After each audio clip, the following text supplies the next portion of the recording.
নমস্কার, বাতায়ন নর্থ ইস্টের সন্ধ্যার খবরে আপনাদের স্বাগত জানাচ্ছি। উপত্যকাবাসীর জন্য একটা ভালো খবর নিয়ে আমরা এসেছি। গুমরা নদীর বিকল সেতুর সংস্কার কাজ সম্পন্ন। 10 জুলাই থেকে যান চলাচল শুরুর সম্ভাবনা।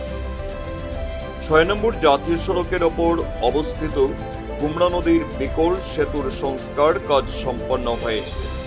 বর্তমানে সেতুটির নিরাপত্তা ও সক্ষমতা যাচাইয়ের জন্য NHIDCL পরীক্ষামূলক পর্যবেক্ষণ চালাচ্ছে।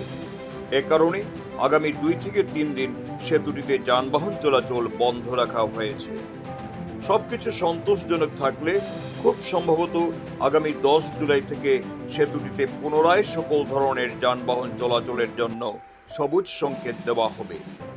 এর ফলে দীর্ঘদিনের ভোগান্তির অবসান ঘটবে এবং 6 নম্বর জাতীয় সড়কে স্বাভাবিক যোগাযোগ ব্যবস্থা পুনরুদ্ধার হবে বলে আশা করা হচ্ছে।